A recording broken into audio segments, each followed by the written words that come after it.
dan yang menjadi domba yang harum, yang menyenangkan akan hati. Engkau ada di tengah-tengah kami. Engkau ingin melawat setiap kami.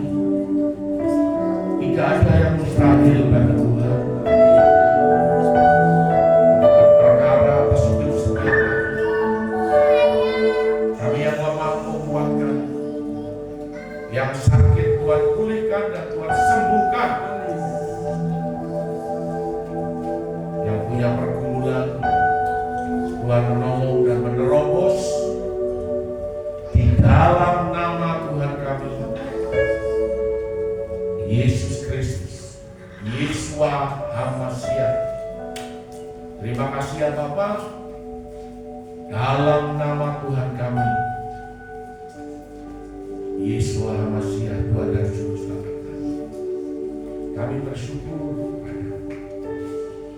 Haleluya. Dan setiap kebenaran firman Tuhan ini tidak berlalu begitu saja, tetapi setiap kebenaran firman Tuhan ini membawa hidup setiap kami diubahkan, membawa hidup setiap kami Tuhan bawa naik dan bukan turun menjadi kepala dan bukan menjadi ekor. Terima kasih ya Bapa, dalam nama Tuhan kami Yeshua HaMashiach, Tuhan dan Juru Selamat kami. Amin.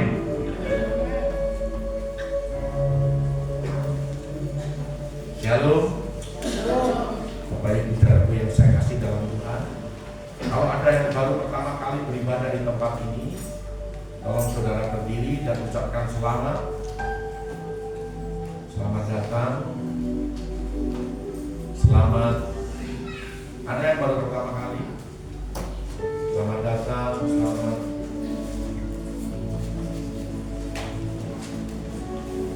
Masuk di dalam hadirat Tuhan, di dalam rumah Tuhan, menjadi keluarga Tuhan.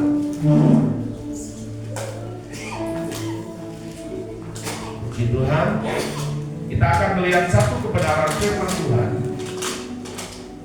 Tema di atas adalah jagalah benteng, siagakan pasukan. Saya tidak mempunyai pilihan, karena saudara semua tahu dan menyadari ya, betapa hebatnya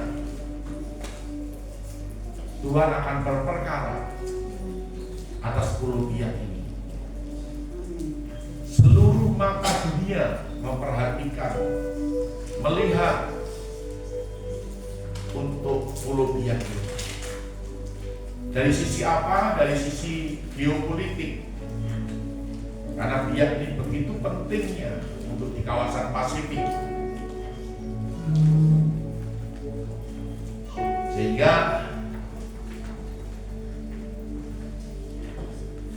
hal inilah yang membuat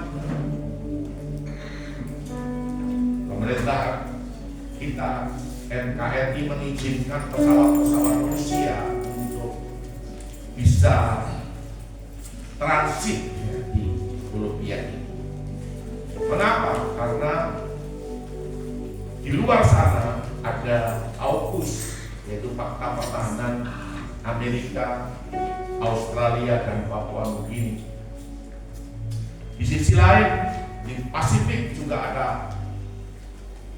satu pulau yang dijadikan pangkalan.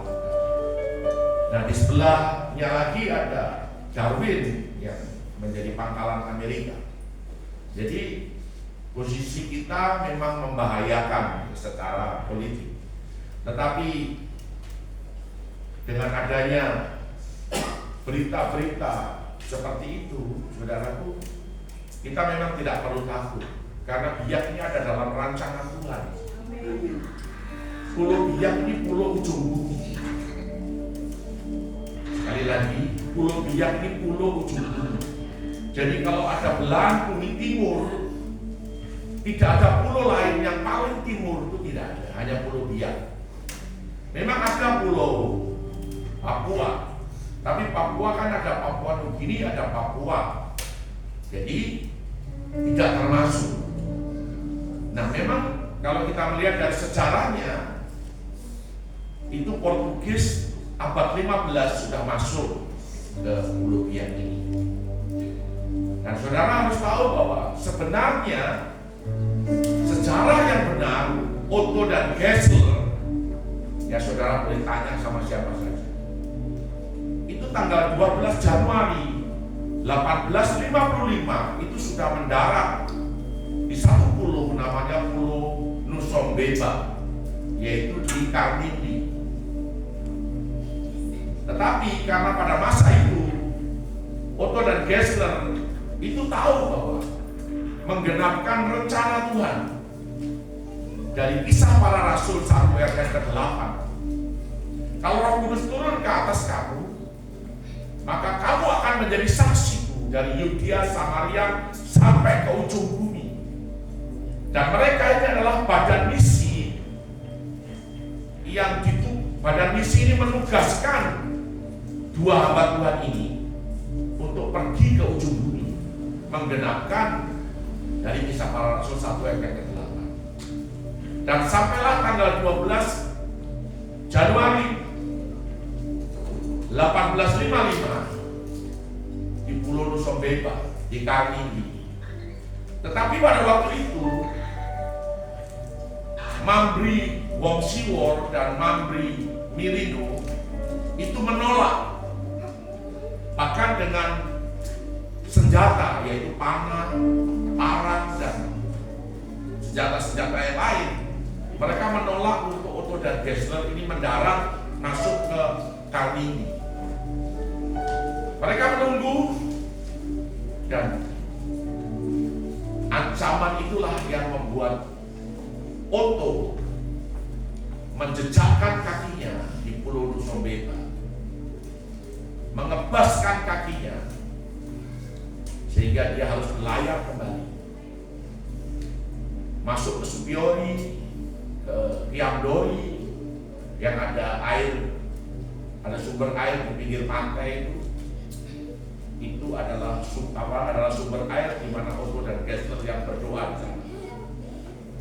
Tempat di mana situs Petrus Kapian itu ada, gereja Petrus Kapian itu ada, dan Petrus Kapian itu adalah juga muridnya seperti ini.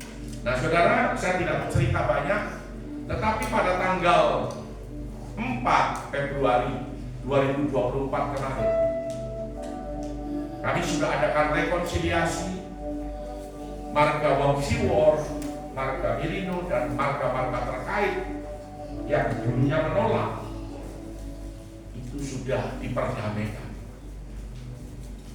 Nah, sesembahan orang Biak itu adalah Yahweh.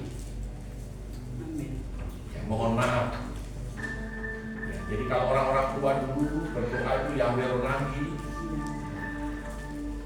seperti itu. Namanya Yahweh. Yahweh itu nama. Kalau Allah itu bukan nama. Bukan nama. Jadi jangan sampai keliru. Nah ini yang perlu saudara tahu. Yahweh itu nama. Dan itu adalah yang disembah oleh orang Biak. Nah, kata Biak itu sendiri, kalau sekarang kan dirubah menjadi B-I-A-K. Tapi yang original, yang aslinya itu adalah B-I-Y-A-K. Biak itu punya arti penebus. Jadi kalau orang asli Biak, sebenarnya dia tahu persis siapa juru selamat. Bukan Mananal Makar, bukan. Mananal Makar bukan juru selamat. Seperti itu. Jadi ini yang harus saudara pahami dan saudara mengerti. Dan deklarasi itu sudah diucapkan untuk Pulau Nusombeba yang ada di Karnindi. Ada pendamaian. Dan waktu itu ada taman. Ada taman. Semua lihat anak-anak yang ini semua lihat. Itu luar biasa sekali. Nah kemudian secara rohani Biak ini hari Senin kemarin, ya, Senin kemarin tanggal berapa? Tanggal 4 ya. Itu ada kunjungan malaikat untuk Pulau Biak ini. Dan itu memang sudah dikonfirmasi oleh para pendoa bahwa itu benar-benar malaikat. Walaupun ada orang yang menyangkalnya, karena tanggal 4 juga itu Elon Musk meluncurkan satelit namanya Starlink di wilayah Pasifik. Tetapi saudara harus paham dan saudara harus mengerti bahwa Starlink diluncurkan itu jamnya tidak, kalau dikonvers jamnya itu tidak sama dengan penampakan malaikat. Jadi kesimpulannya adalah peluncuran satelit adalah peluncuran satelit, satelit adalah satelit, tetapi malaikat adalah tetap malaikat yang melawan Pulau Biak dan mempunyai satu kekuatan yang sangat besar. Amin. Nah, kalau makhluk surgawi, malaikat-malaikat ini turun ke satu tempat, itu hanya ada dua. Akan ada perkara yang besar terjadi, akan ada pemulihan, tetapi itu pun juga kalau masyarakat itu mau menerima. Karena waktu ini waktu yang sangat berbahaya. Makanya saya mengambil keputusan, kita harus membuat benteng. Benteng itu berbicara tentang pertahanan rohani untuk Pulau Biak ini. Memang kita ini kecil. Tuhan itu hanya minta only one man. Aku hanya mencari satu orang yang mau berdiri untuk kota. Kalau ada 5, bagus. Kalau ada 10, sangat bagus. Hanya seorang gila yang diminta mau mempertahankan. Nah, karena kita ini semua punya pekerjaan, semua mencari makan, cari nafkah. Jadi lebih baik kita bentuk menara doa, di mana setiap orang boleh datang, dijadwalkan, setiap berdoa mungkin 1-2 jam berdoa untuk kota kita ini, untuk Indonesia, untuk seluruh dunia. Berdoa untuk lawatan, berdoa untuk Injil diberitakan supaya orang bertobat. Sebab kalau tidak ada pertobatan, yang akan datang adalah malapetaka. Saya mau beritahu, malapetaka. Saya tidak inginkan malapetaka itu terjadi. Dalam bentuk apa? Kita ini sangat rentan dengan gempa bumi, gunung meletus di dalam laut, dan tsunami. Kenapa? Karena semua ini ada. Kita ini ada di dalam satu wilayah namanya cincin api atau ring of fire. Dan kita itu masuk satu jalur dengan Pasifik, Jepang, Honolulu, ya, atau Hawaii, termasuk sampai nanti tembus ke Rusia.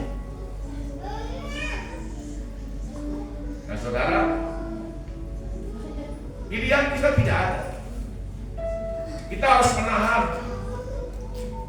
Kita harus berusaha untuk menolak. Karena Tuhan sudah memberi kuasa. Lukas pasal 10 ayat 19. Tuhan Yesus atau Tuhan Yesus berkata, aku memberi kuasa kepadamu untuk menginjak ulang dan kalajengking dan menahan semua kekuatan musuh sehingga tidak ada yang membahayakan kamu. Siapa yang diberi kuasa adalah saudara. Kuasa yang sama itu juga kuasa yang diberikan pada saat Kisah Para Rasul pasal 1 ayat yang ke-8. Jika Roh Kudus turun ke atas kamu, kamu akan menerima kuasa. Kuasa yang sama itu juga diberikan oleh Tuhan Yesus atau Tuhan Yesua HaMasiah. Sebab Tuhan Yesua HaMasiah adalah pembaptis daripada Roh Kudus. Nah, saudara, kita lihat benteng pertahanan ini bentuknya seperti apa. Ya, nanti saya akan minta untuk beberapa orang di tempat kita ini berdoa. Dalam 1 minggu itu ada waktu, ada jam untuk berdoa. Ya, saya tetapkan tempatnya di kantor JDS. Jadi kantor JDS itu mudah-mudahan kita bisa pasang AC. Ya, seperti itu. Tapi bukan dipakai untuk tidur AC, dipakai untuk berdoa. Seperti itu. Nah, seperti itu. Dan kemudian nanti kamar mandinya juga dibersihkan. Kalau ada berkat lagi kita pagar. Seperti itu. Nah, ini sangat penting. Jadi setiap daerah masing-masing itu harus mempertahankan daerah. Jangan saudara kira kita ini tidak ada bencana. Itu karena anugerah. Itu karena kemurahan. Itu karena perkenanan Tuhan. Amin. Gempa bumi yang pernah terjadi di Pulau Biak 8,1 skala Richter pada Februari tahun berapa? 1996. Tanggalnya tanggal berapa? 17 Februari. Sudah berapa tahun sekarang? 29. Iya, sudah berapa tahun? Itu lebih dari 30 tahun.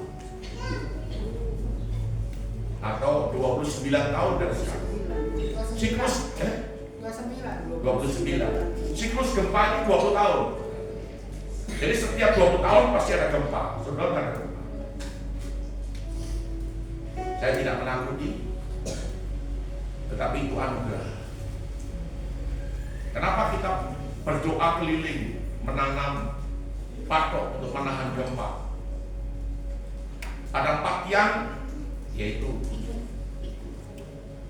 Korem, Satsudi, Nagori, dan Sambe. Itu dulu pernah kita pasang patok dari Mahanaim yang disampaikan oleh Pak Pendeta Step Alpha kepada saya. Kemudian patok yang berikut adalah titik sentral yang terdekat untuk orbit bumi, itu adalah Wauna. Ini juga akan kita pasang. Dan yang terakhir kita ulang kembali kemarin. Kemudian tanggal 4 itu juga kami doa keliling. Dan malamnya malaikat-malaikat Tuhan itu datang. Itu luar biasa. Jadi ini adalah latar belakangnya yang saudara harus tahu. Mengapa kita harus mempertahankan pulau Biak. Kalau tidak ada yang mempertahankan pulau ini, setiap saat pulau ini bisa tenggelam. Begitu. Jadi siagakan pasukan. Pasukan itu bukan tentara yang pakai senjata, pakai tombak, pakai perang, pakai parang, tidak. Tetapi ini adalah pasukan doa. Kita dikenal dengan nama pastor atau pasukan terdahsyat. Karena apa? Karena kita bergerak bukan seperti manusia, tapi kita bergerak itu secara supranatural.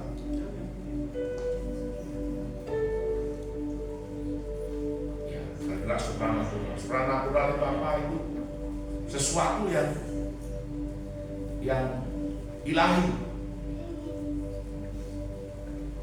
di mana surga itu turut bekerja.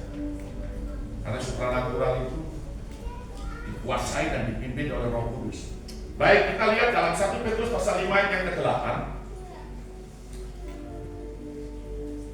1 Petrus pasal 5 ayat yang ke-8. Lalu sambung di dalam Daniel pasal 11 ayat yang ke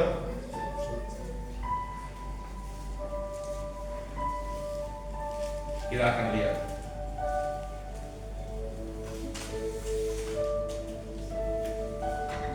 Satu Petrus pasal 5 ayat yang ke-8. Kita membacanya bersama-sama.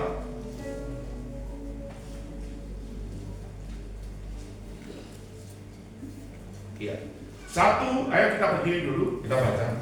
1, 2, 3.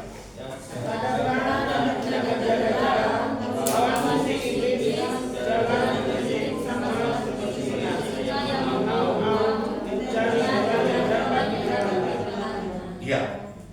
Lalu kemudian dalam kitab Daniel pasal 11 ayat yang ke-35. Iya. Sama-sama. 1, 2, 3. Sebagian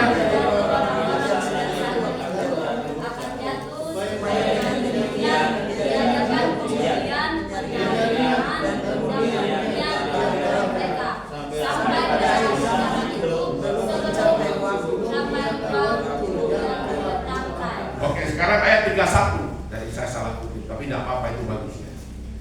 Ayat 31, 1, 2, 3. Tentaranya akan muncul, akan menajiskan tempat kudus dan ini, menghapuskan korban sehari-hari dan menegakkan kekejian yang membinasakan. Saya persilakan duduk. Jadi sadar dan berjaga-jagalah, lawanmu itu seperti singa yang mengaum-ngaum. Dia bukan menggigit, tetapi dia menelan. Berarti langsung sudah hilang, begitu. Ditelan, bukan dikunyah, bukan ditelan. Jadi kalau ketemu iblis ini, hati-hati. Nah, iblis ini bisa dalam bentuk singa, bisa dalam bentuk ular, bisa dalam bentuk binatang-binatang yang lain. Seperti itu, termasuk binatang sosmed juga. Itu juga binatang itu sosmed. Karena kalau di situ diputar film porno, kalau di situ diputar film maki-maki, diputar film intoleran, maka itu juga binatang itu. Seperti itu. Tidak tahu itu binatang apa, tapi itu namanya binatang sosmed. Seperti itu. Tapi itu ada.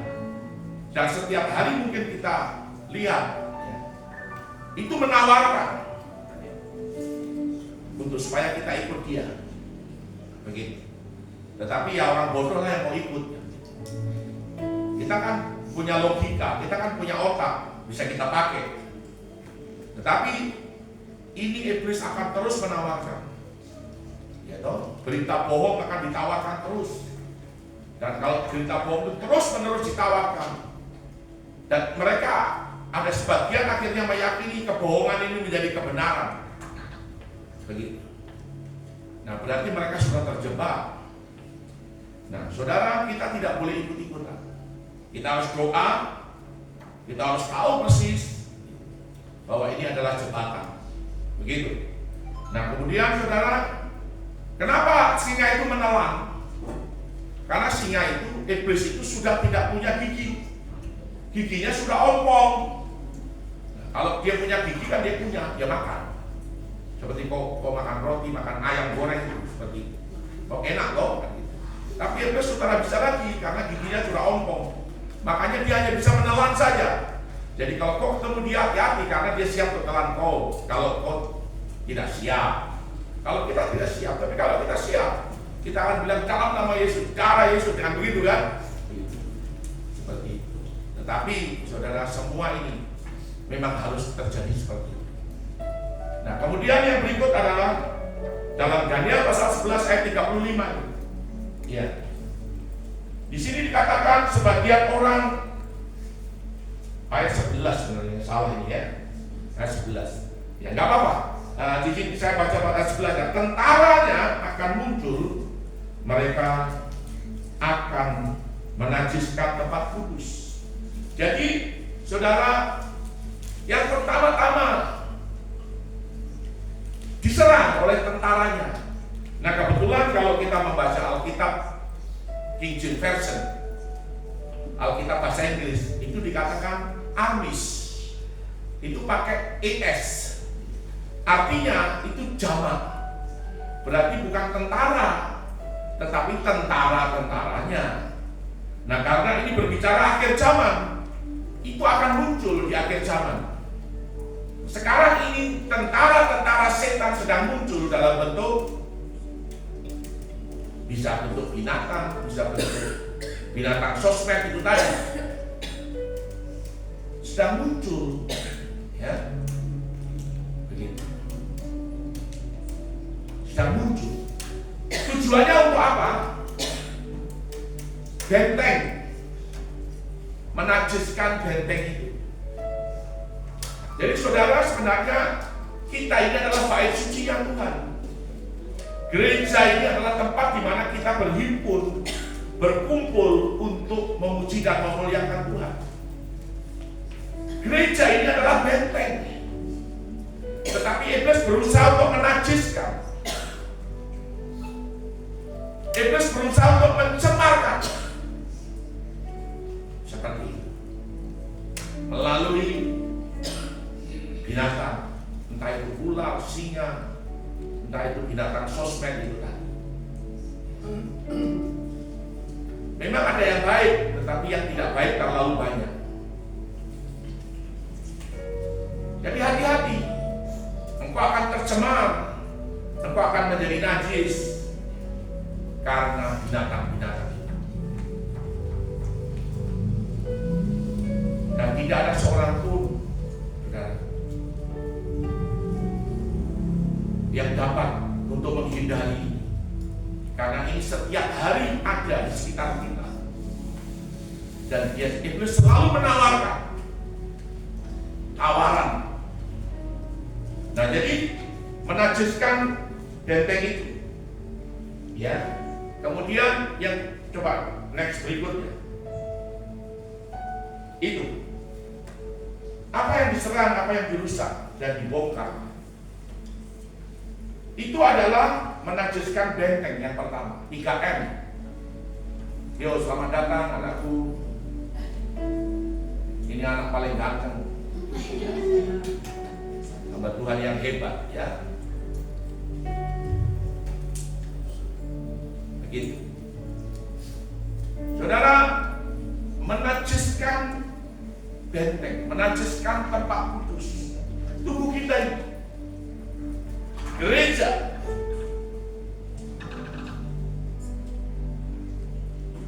memang gereja tidak seharusnya berpolitik, tetapi sekarang gereja sudah disalahgunakan untuk berpolitik. Mereka pikir nanti orang tidak akan lari. Saya mau beritahu, orang akan lari. Orang akan cari kebenaran. Orang akan cari kebenaran.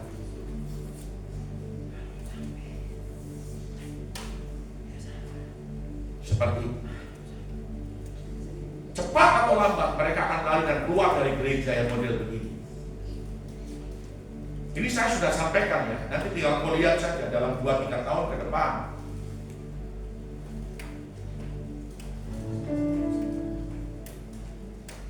Seperti itu. Nah, gereja yang harusnya benteng itu dipertahankan, menjadi tercemar. Belum lagi kita ini. Tubuhmu adalah bait sucinya Tuhan, di mana Roh Tuhan, Roh Kudus ada dalam dirimu. Tetapi binatang sosmed ini tadi berusaha untuk menawarkan, menajiskan tubuh kita ini yang adalah benteng bait sucinya Tuhan. Yang kedua, menghapuskan kurban sehari-hari. Binatang yang sama itu berusaha untuk mencuri waktumu. Engkau tidak lagi berdoa. Saya saja terus terang, saya saja kadang-kadang masih nonton TikTok ini. Karena TikTok itu asik, apalagi kalau drama Korea. Aduh, itu cerita tidak pernah habis dan terus nyambung. Kedengarannya kita kayak terobsesi. ya terobsesi. Begitu. Terobsesi itu kita seperti membayangkan kalau kita jadi seperti itu gimana ya? Padahal tidak mungkin. Lalu dimasuki juga unsur-unsur okultisme. Unsur okultisme itu ada di dalam drama Korea, ada di dalam drama Hong Kong, di dalam drama Cina. Okultisme yang berbau dengan kuasa-kuasa kegelapan. Tapi kita suka nonton itu. Akhirnya, ini yang iblis mau, setan, medsos ini yang membuat kita jadi tidak mau berdoa, membuat kita yang tidak mau memuji Tuhan lagi, membuat kita tidak baca Alkitab, tapi lebih senang nonton TikTok. Seperti itu. Jadi korban sehari-hari, mezbah dupa itu harus selalu menyala. Harus ada korban yang dinaikkan, harus ada yang dibakar, yaitu ukupan. Tetapi itu sudah tidak menyala lagi. Tidak ada lagi korban, tidak ada lagi pujian, tidak ada lagi penyembahan, tidak ada lagi doa. Itu yang dibongkar, itu yang dirusak, itu yang dicuri oleh iblis. Kita tidak ada lagi kasih, tidak ada lagi belas kasihan, tidak ada lagi kelemah lembutan, tidak ada lagi penguasaan diri, tidak ada lagi kesabaran. Buah daripada roh ini dicuri, diambil oleh iblis. Yang ketiga, menegakkan kekejian. Kita maunya membalas yang jahat dengan yang jahat.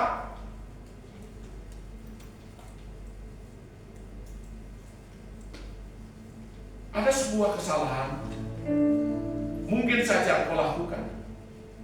Saya juga harus mengakui. Karena kalau kita mengampuni itu memang tidak bisa di bibir saja, tidak bisa. Karena ekspresi daripada kasih itu adalah mengampuni.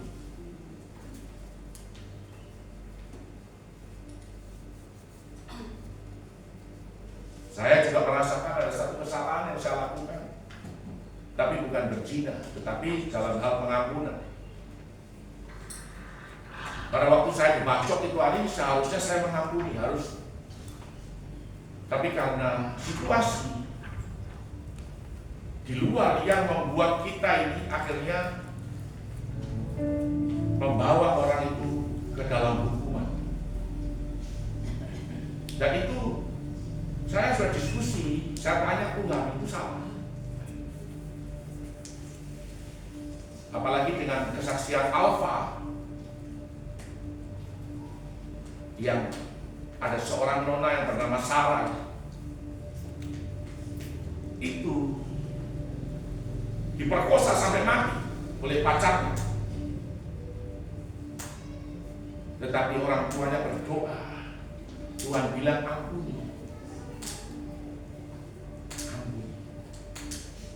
Oh, semua keluarga daripada Sarah berkata, kasih dia hukuman seumur hidup atau hukuman mati. Tapi papa dan mamanya tidak. Tetapi gugatan tetap tidak bisa dicabut, hukuman tetap berlangsung. Tetapi papa dan mamanya kunjungi orang itu. Dari orang non-Kristian sampai dia akhirnya bertobat, menerima Yesus sebagai Tuhan dan Juru Selamat. Bahkan orang tuanya bilang, engkau saya anggap sebagai ganti anakku yang mati. Dan itu adalah kasih daripada Yesus Kristus. Bahwa ternyata saya masih belum bisa lakukan itu. Walaupun dulu saya pernah lakukan hal yang sama. Saya pernah dilempari batu, dilempari balok. Orang itu akhirnya kecelakaan dan mau mati.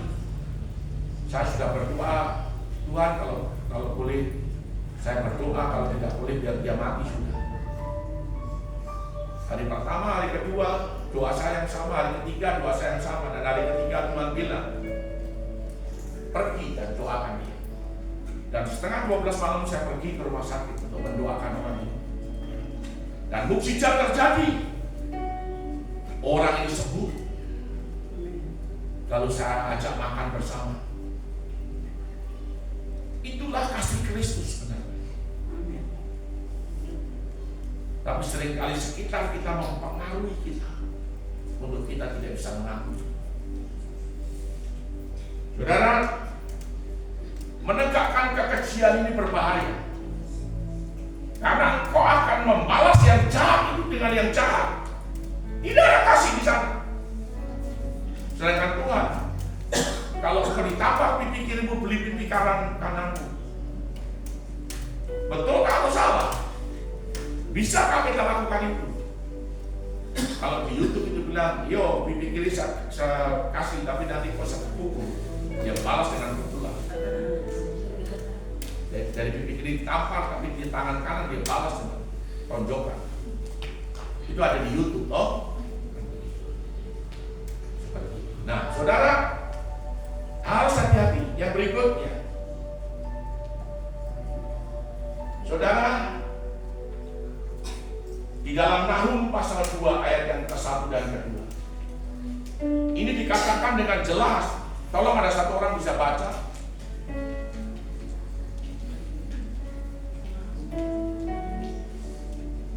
Nahum.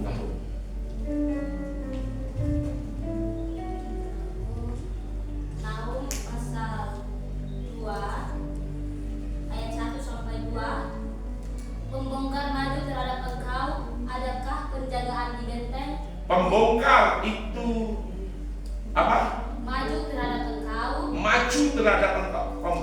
Pembongkar itu berarti orang yang akan membongkar, atau kuasa-kuasa atau musuh yang akan membongkar terhadap engkau. Terus? Adakah penjagaan di benteng? Adakan bukan adakah. Adakan penjagaan. Terus? Mengintailah di jalan. Ikatlah pinggangmu teguh-teguh. Ya, ikatlah pinggangmu dengan kuat-kuat ya. Kumpulkanlah segala kekuatan. Kumpulkan kekuatan. Ini saya singkat jadi amin. Sungguh Tuhan memulihkan kebanggaan Yakub. Iya. Seperti kebanggaan Israel. Iya. Sebab perusak telah merusakkannya dan telah membinasakan cara-caranya. Iya, jadi perusak itu, pembongkar itu perusak. Dan kitab Amsal menulis perusak itu adalah setan, perusak itu adalah iblis. Iblis itu nama lainnya adalah perusak. Ya, perusak rumah tangga, perusak anak kita. Jadi kita harus pertahankan benteng itu. Benteng keluargamu, benteng hidupmu, pribadi lepas pribadi, benteng gerejamu. Tidak boleh kau biarkan, tidak boleh kau enak-enak, tidak boleh. Karena keluargamu juga akan kena. Jangan kau kira nanti kau akan enak-enak. Tidak. Ini zaman sudah beda. Zaman sudah tidak sama. Kalau kita tidak sungguh-sungguh, ya kita lihat saja nanti.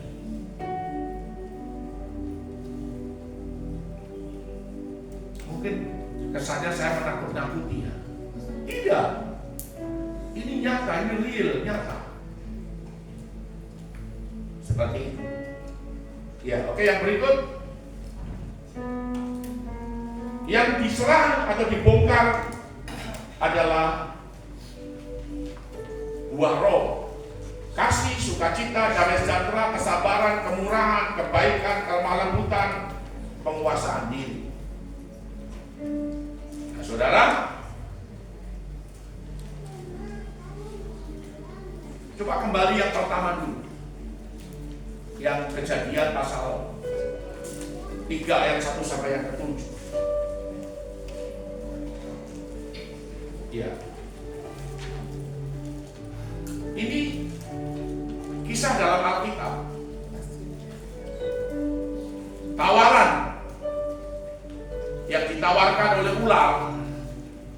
kepada Hawa pertama dan kemudian Adam. Oke, tolong dibaca Kejadian pasal 1, Kejadian pasal 3, 1 sampai yang ke-6. Baca yang keras, baca yang jelas.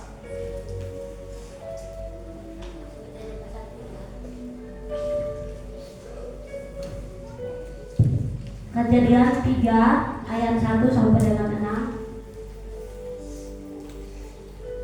Manusia jatuh ke dalam dosa. Adapun ular ialah yang paling cerdik dari segala binatang di darat yang dijadikan oleh Tuhan Elohim. Ular itu berkata kepada perempuan itu, tentulah Elohim berfirman, semua pohon dalam taman ini jangan kamu makan buahnya, bukan?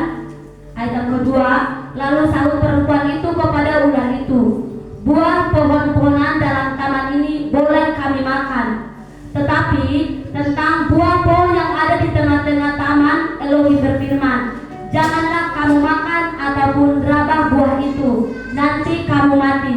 Tetapi ular itu berkata kepada perempuan itu, ular itu berkata kepada perempuan itu, apa katanya? Sekali-kali kamu tidak akan mati. Sekali-sekali kamu tidak akan mati. Ya toh, nonton sajalah, nonton porno tidak apa-apa, kamu tidak akan mati. Tidak akan. Ya, terus? Tetapi Elohim mengetahui bahwa pada waktu kamu memakannya, matamu akan terbuka. Matamu akan terbuka. Dan kamu akan menjadi seperti Elohim. Kamu akan menjadi seperti Tuhan Elohim, ya. Tahu tentang yang baik dan yang jahat. Tahu tentang yang baik dan yang jahat.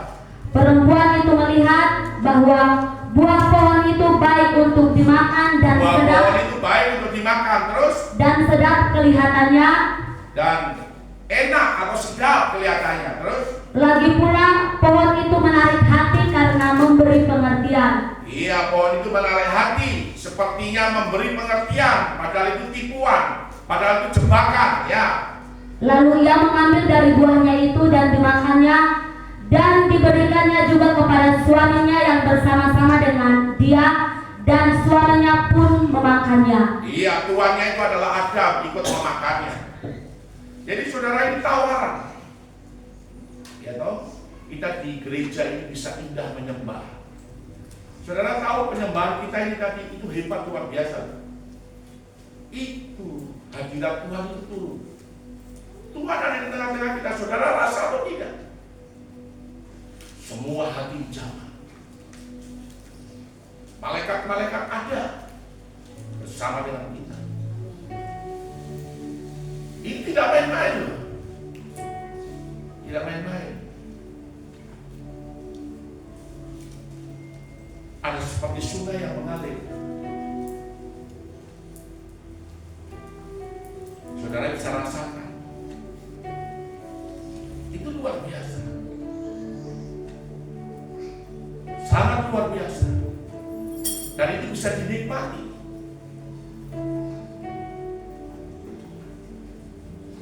Tuhan melawan. Tidak ada yang dilewatkan. Kita memberi kepada Tuhan dengan dalam bentuk penyembahan. Kalau firman itu saudara diberkati oleh firman itu. Kalau saudara terima. Kalau saudara tidak terima firman, ya bagaimana saudara mau diberkati? Itu persoalan. Ya, jadi saudaraku, tawaran itu sangat menggiurkan. Tawaran itu sangat menarik. Tawaran itu enak. Tawaran itu sedap. Tawaran itu, saudaraku, adalah tipuan. Tipuan. Saya ini punya privilege. Saya bisa ambil uang kartu kredit itu tanpa bunga sampai 70 juta. Bang itu telepon saya tawar sampai dia rayu. Saya punya pikiran begini, saya pinjam uang 70 juta, nanti bayarnya itu yang susah.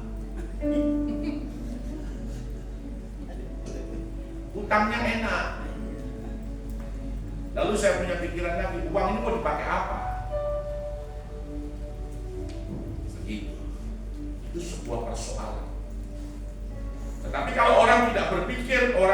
sehat, dia akan ya sudah ambil utang sana, utang sini, akhirnya tidak bayar semua. Itu persoalan. Jangan kukira surga tidak mencatat, surga mencatat. Dan saudara, tidak boleh hal itu terjadi. Saya pernah ditawarin kemarin, tanya istri saya, ditawarin. Saya tidak mau ambil. Untuk apa? Kalau saya mau ambil, saya gunakan seperlunya saja. Yang saya perlu, saya ambil. Kalau tidak, saya tidak akan ambil. Karena saya pikir itu fasilitas saya hidup. Kalau tidak perlu, saya tidak akan ambil. Begitu. Nah, saudara, itu tawaran.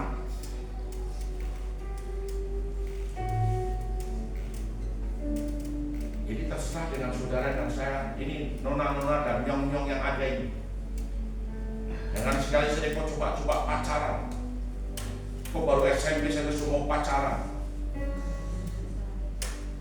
Apalagi yang sudah SMA, sudah tahu pegang tangan, tahu ciuman, itu tidak boleh. Kok kira itu tidak membakar? Itu akan membakar hidupmu. Nanti menyala. Dan itu tidak bisa dihentikan. Jangan coba-coba.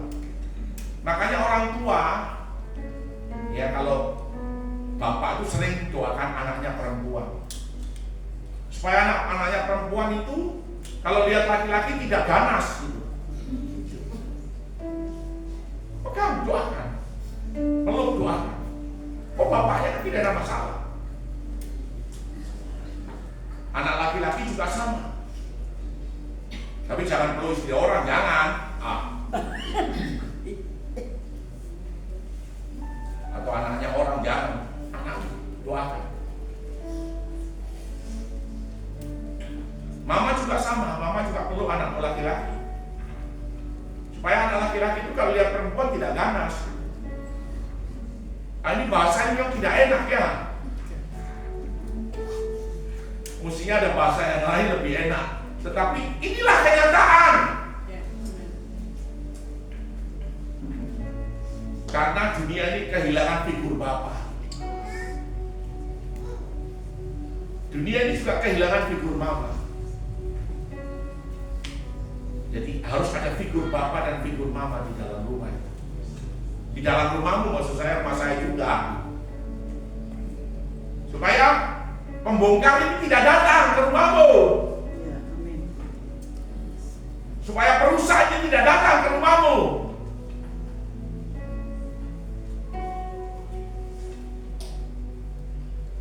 Saudara, ini hanya saran saja.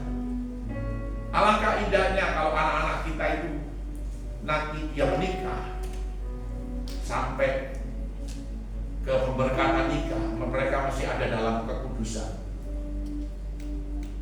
Waduh, itu luar biasa. Itu sangat luar biasa. Di jemaat kita dulu ada kakak Yusuf dengan kakak Maria ini. Marta.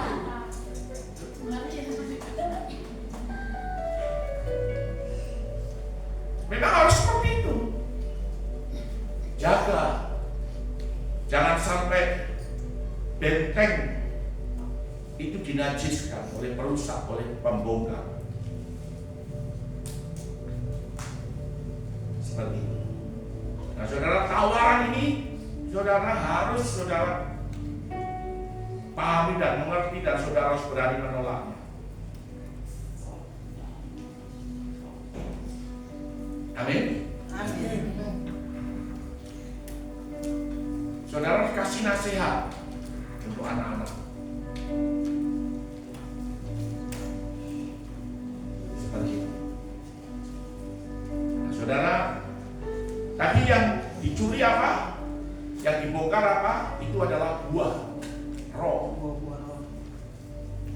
Itu kasih, sukacita, damai sejahtera, ya. Kasih, sukacita ada di belakang.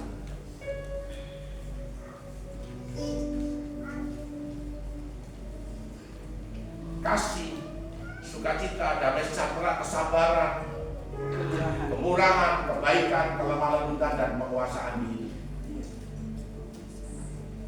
Iblis berusaha untuk kita ini marah-marah. Saya kadang-kadang, untuk apa saya marah? Kalau kita marah itu tensi tinggi, voltase tinggi, voltase.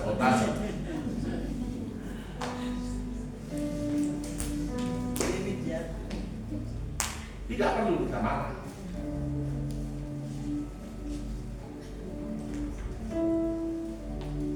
Jadi saudaraku, kebaikan, berbuat baik itu adalah buah. Kebaikan tidak membawa kita masuk surga, tetapi buah dari setelah kita ketemu Tuhan Yesus atau Tuhan Yesua, lalu kita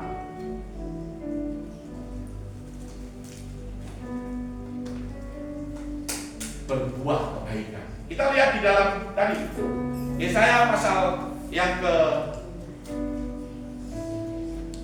berapa?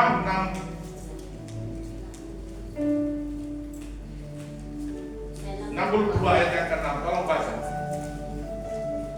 Jadi bentengnya harus kita jaga. Ini ada tertulis dalam Alkitab.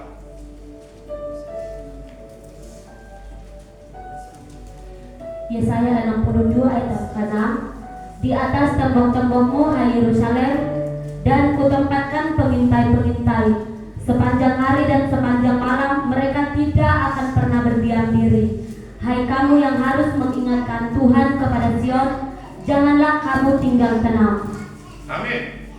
Jadi saudara, di tembok-tembok itu, di atas itu ada pengintai-pengintai yang selalu bisa melihat ke bawah.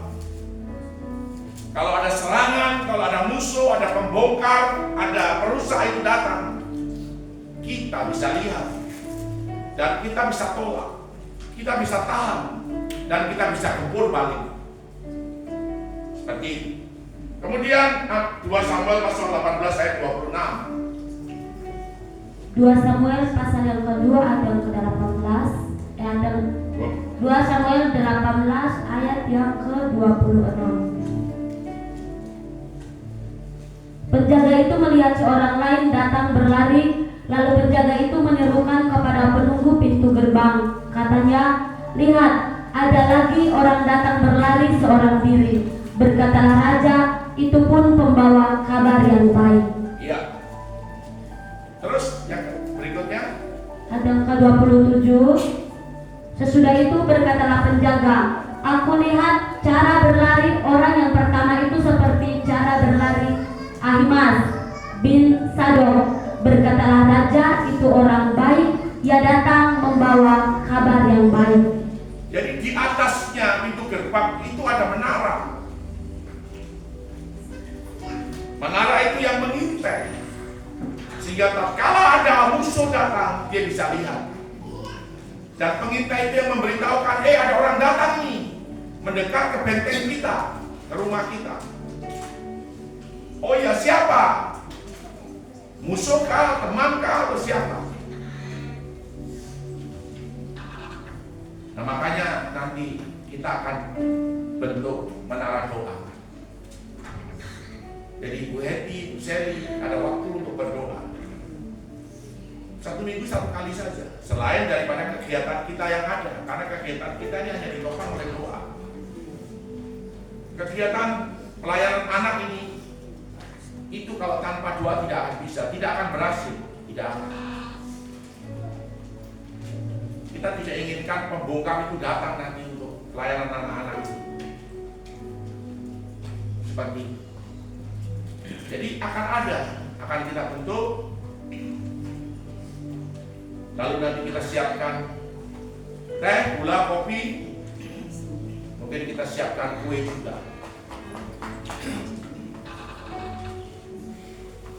Seperti itu. Kita siapkan. Jadi saya akan koordinasi bagaimana bisa dipasang AC, lalu listriknya kita naikkan menjadi 1.300. Mudah-mudahan 17 Agustus ini PLN ada kemurahan ya, biasanya itu kan ada tuh. Cuma 150.000 saja naikkan daya itu. Puji Tuhan, tidak ada pilihannya. Kita harus menjaga benteng kita, rumahmu, keluargamu, hidupmu, gerejamu, kotamu, negaramu. Harus kau jaga. Kau harus berdoa. Tidak ada yang lain, tidak ada. Maka kita akan hidup dengan damai sejahtera, sukacita, kebaikan, kemurahan, kelemah lembutan, dan kita akan hidup dengan penguasaan Dia. Kasih Bapa sungguh